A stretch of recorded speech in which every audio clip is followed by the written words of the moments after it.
ملی جو چاہتی تھی، جن سے پاکستان تحریک انصاف کے بہت اہم لوگوں نے وعدے کیے ہوئے تھے، پھر وہ معاملہ حل ہوا تو اب ایک خاص سٹیج پہ آ کے وزارتیں نہ ملنے پہ، اپنی پسند کی وزارتیں نہ ملنے پر جھگڑا ایک طرح کا شروع ہو گیا اور دھمکیاں دینا شروع ہو گئی ہیں.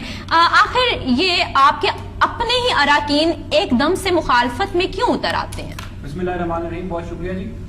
بات یہ ہے جی کہ یہ ایک بات بڑے واضح طور پر سامنے آ چکی ہے کہ پاکستان تحریک انصاف وفاق میں بھی اور کے پی کے میں بھی اور پنجاب میں بھی ایک اکثریتی پارٹی کے طور پر سامنے ابھری ہے جی. اور جیسے جیسے بھی کوئی بھی پارٹی ہو، خالی تحریک انصاف نہیں، کوئی بھی پارٹی ہو یا آرگنائزیشن ہو، جیسے جیسے ان کی طاقت بڑھتی ہے یا ان کی تعداد بڑھتی ہے تو اسی طریقہ سے کوئی نہ کوئی چھوٹے موٹے ایشوز نکلتے رہ جاتے ہیں.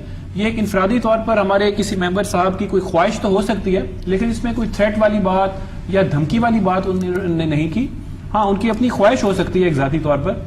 اور میرا اپنا خیال ہے کہ اس میں کوئی پریشانی کی بات نہیں ہے. تو پاکستان تحریک انصاف ان کی خواہش کا پاس رکھے گی؟ ہمارا بالکل، ہم ان سے رابطے میں ہیں اور اگر ان کی خواہشات جو ہیں وہ دیکھیں ہمارے ممبران کی جو جائز خواہشات ہیں ان کا خیال رکھنا ہمارا فرض ہے اور ان کو ہم بات کریں گے. اور خالی وزارت یا مشیر بنانا خالی یہی ایک اہم منصب نہیں ہوتے حکومت میں. اسٹینڈنگ کمیٹیز ہوتی ہیں جہاں کہ اصل قانون تو پاس وہاں ہوتا ہے، اصل قانون کی بحث وہاں پہ ہوتی ہے. پچھلی حکومت کی کمزوری ہی یہ رہی تھی کہ انہوں نے اسٹینڈنگ کمیٹیز کے اوپر غور نہیں کیا. اسی وجہ سے غلط قسم کے یہ ختم نبوت والا ایشو بھی جو سامنے آیا ہے وہ اسٹینڈنگ کمیٹیز نے پہلے پاس کر لیا. اگر وہاں پر یہ قانون پچھلی حکومت غور کرتی تو شاید وہیں پر اس چیز کا کوئی سدباب ہو سکتا تھا. تو ہمارا تو دل ہے کہ جی خواتین کی ریپرزنٹیشن ہو، اچھے ہمارے نمائندگی بنے ہیں ان کو اسٹینڈنگ کمیٹیز میں ہم آگے لے کے آئیں گے اور انشاءاللہ ہر ممبران کی پوری انپٹ لیں گے گورنمنٹ کے اندر. تو اس لحاظ سے مجھے نہیں لگتا کہ کوئی پریشانی کی بات ہے. اس کے علاوہ بھی اگر آپ تعداد کے لحاظ سے یا ووٹ کے لحاظ سے بھی دیکھیں تو کے پی کے پاس جتنے ووٹ ہیں وہ اگر اپوزیشن کٹھی بھی ہو جائے تو ان کی اکثریت بنتی ہے، اس میں کوئی پریشانی کی بات نہیں ہے. اور میرا اپنا یہ ذاتی خیال ہے کہ جی اگر اپوزیشن کو لگتا کہ ہم اگر اکٹھے ہو کے ایک امیدوار دیں اور ہم پی ٹی آئی کے امیدوار کو ہرا سکتے ہیں تو شاید وہ یہ موقع گورنمنٹ کو امبیرس کرنے کا ضائع نہ کرتے. یہ تو اب دیکھیں جب دو مخالف امیدوار ہوتے ہیں دو ڈیفرنٹ پارٹیز میں تو وہ الزام تراشی تو چلتی ہے. اب کسی ایک پارٹی کا کہنا ہے کہ جی آپ کی پارٹی کے نمائندے نے ہم پر الزام لگائے ہوئے ہیں، اس کو ہم سپورٹ نہیں کرتے، تو یہ میرے خیال میں تو ایک بڑی انفیئر سی ان کی بہانہ ہی ہے میں سمجھتا ہوں. کیونکہ وہ صرف ایک ہیلے بہانوں سے اپنی شاید عزت کہہ لیں، رسپیکٹ کہہ لیں، وہ بچانا چاہتے ہیں. ورنہ اگر ان کے پاس اتنی تعداد ہوتی تو شروع میں ہی پی ٹی آئی کی گورنمنٹ کو امبیرس کرنے کا موقع شاید کوئی بھی اپوزیشن کی پارٹی ہاتھ سے نہ جانے دے. اچھا رضا صاحب، آپ کو کیا لگتا ہے خیبر پختونخوا میں جس طرح کہا گیا ہے کہ صحیح لوگوں کو مقرر نہیں کیا گیا ان کے خاص عہدوں پہ، لائٹ سی بغاوت سامنے آ رہی ہے، آپ کیا سمجھتے ہیں کہ یہ ایک چھوٹا سا جو بھور ہے یہ ایک کسی بڑے طوفان کا پیش خیمہ ہو سکتا ہے؟ دیکھیے فیصلہ سازی کے اندر جو ہے وہ احتیاط کی کمی اور ہوم ورک کی کمی جو ہے وہ اب تک ہال مارک نظر آ رہا ہے ہمیں پی ٹی آئی کی جتنے بھی فیصلے ہوئے ہیں اب تک. یعنی پہلے ایک صاحب کا نام کے پی کے چیف منسٹر کے طور پہ فیلڈ ہوا اور وہ کافی دیر تک مبارکبادیں وصول فرماتے رہے اور پھر ان کی جگہ کسی اور کو بنا دیا گیا جو کہ پیپلز پارٹی سے خٹک صاحب کے ہمراہ ہی پی ٹی آئی میں تشریف لائے تھے 2013 میں اور وہ اس وقت چیف منسٹر ہوتے ہیں وہاں کے. جس بندے نے 4 دن اپنے آپ کو چیف منسٹر کہلوایا ہو اور مبارکباد وصول کی ہو، آپ کا کیا خیال ہے وہ ٹھنڈے پیٹوں بیٹھ جائے گا نا؟ ہم فرشتوں کی سرزمین پہ رہ رہے، تو ظاہر ہے اس کا بھی کوئی مؤثر گروپ ہوگا اور اس گروپ کو بھی اپنی اہمیت جتانا ہے اپنی سینٹرل لیڈرشپ کو تاکہ پارٹی کے اندر پاور شیئرنگ کر سکے. یعنی کہ کے پی کے کی وہ کیبنٹ ہے کہ پی ٹی آئی کی جو ابھی تک حلف نہیں اٹھا سکی کیونکہ وزارتوں کے اوپر لڑائیاں جاری ہیں کہ ہم نے یہ وزارت نہیں لینی، یہ لینی ہے اور یہ نہیں لینی، یہ لینی ہے، سر پٹبل ہو رہا ہے. تو اس لیے میرا خیال ہے جہاں تک اس لیے جب بڑا گروپ بن جاتا ہے تو پھر پارٹی کے اندر ایسی گروپ بندیاں ہوتی ہیں، نیچرل ہوتی ہیں. یہ پیپلز پارٹی میں بھی تھیں، یہ پی ایم ایل این میں بھی تھی. اگر آپ کو یاد ہو اس وقت کہا جاتا تھا کہ راجپوتوں کا ایک گروپ ہے اور جاٹوں کا ایک گروپ ہے، وہ الگ الگ سے سیاست کرتے ہیں. اور جاٹوں کا گروپ تو ہمیں نظر بھی آیا، پی ایم ایل این کے جو ووٹ جو کہ پرویز الہی صاحب کو ملے وہ اسی گروپ کے ووٹ تھے. الیکشن کے اندر سپیکر کے الیکشن میں وہ ووٹ ملے، ڈپٹی سپیکر میں نہیں ملے، اور پھر آئندہ کے کسی اور الیکشن کے اندر بھی ہم دیکھیں گے جو ملتے ہیں کہ نہیں ملتے. تو میرا خیال ہے ایک تھوڑی سی جو ہے ابھی میرے پیارے محترم بھائی صاحب نے جو ابھی منتخب ہوئے ہیں ایم این اے، انہوں نے فرمایا جی کمیٹیوں کو اہمیت نہیں دی گئی.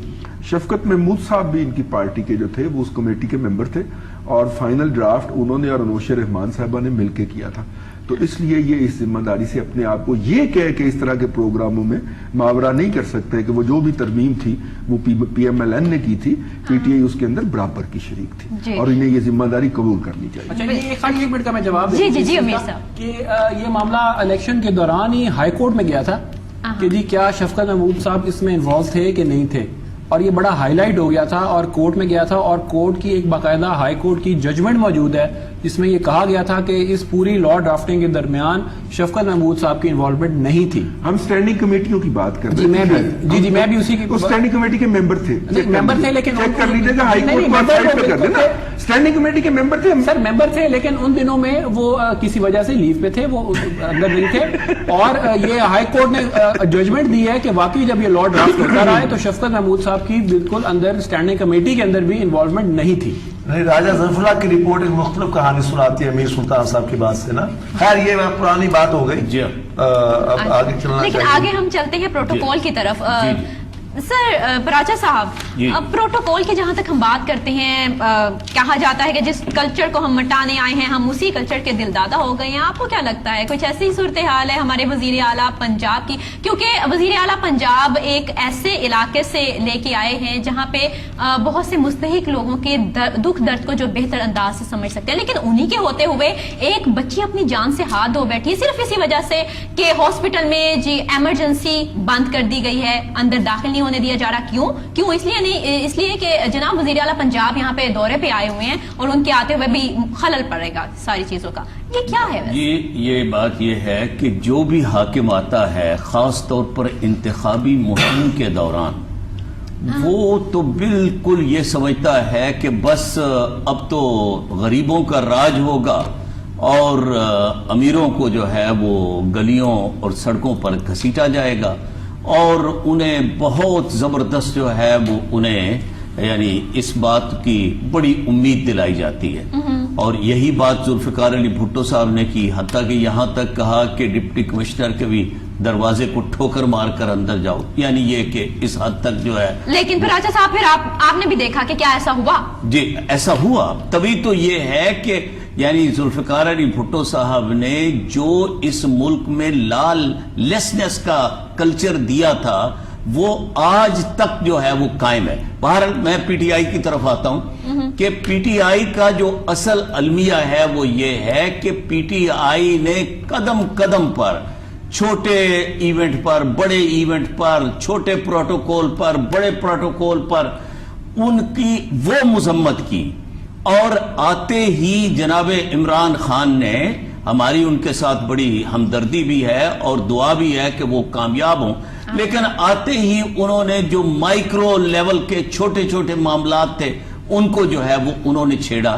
اب اس کے بعد لوگ بھی وہی ہیں, کلچر بھی وہی ہے, مزاج بھی وہی ہے, اور بیوروکریسی اس ملک کی اس کے اندر اتنی الاسٹیسٹی اور لچک ہے کہ اگر کوئی نمازیں پڑھنے والا آ جائے گا تو وہ بالکل جناب ہاتھ باندھے ہوئے, ٹوپیاں اوڑے ہوئے وہ بالکل پہلی صف میں ہوں گے, اور اگر کوئی جو ہے وہ دوسرا کسی اور جو ہے وہ ذوق شوق کا رسیہ آ جائے گا تو وہ اس میں ڈھل ڈھلا جائیں گے. بات یہ ہے کہ وہ کون سا ٹیسٹ ہوتا ہے رئیس صاحب, لٹمس ٹیسٹ. آپ کس کیٹیگری میں ہیں ویسے؟ جی والی میں یا دوسری میں؟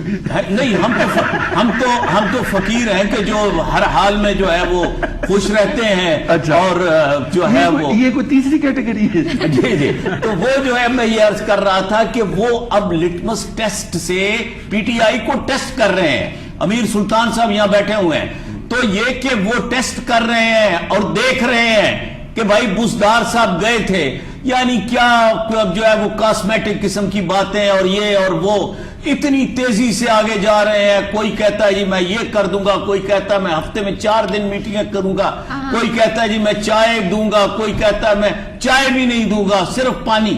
ان باتوں کی ضرورت نہیں ہے. بات یہ ہے کہ آپ ڈیلیور کرنے کے لیے آپ نے کیا تیاری کی ہے, آپ نے کیا ہوم ورک کیا. ایک فکرہ سن لیں, جی رضی صاحب. کسی جگہ پہ تو کہا گیا کہ پانی بھی نہ دیں لیکن نسوار تو دیں گا. نہیں, یہ جو ہے نا, اللہ کا شکر ہے کہ وہ جو ہے وہ نسوار والے جو ہے وہ ان کی تعداد بڑی کم ہے. تو بہرحال اس میں یہ ہے کہ اب پی ٹی آئی کو رک کر, میں نے کل بھی یہاں یہ بات کہی تھی, آج پھر مجھے پتہ چلا ہے کہ شیخ رشید صاحب جو عوامیت کا بڑا چولا اوڑے ہوئے پھرتے تھے, اب جو ہے وہ شیخ رشید صاحب کی رعونت جو ہے وہ دیکھی نہیں جاتی. شیخ رشید صاحب اگر یہ بات سن رہے ہیں تو انہیں یہ اندازہ ہونا چاہیے کہ لوگ ان کی اس بات کو, ان کے اس رویے کو, ان کے اس طرز عمل کو وہ لوگ نفرت کی نگاہ سے دیکھتے ہیں.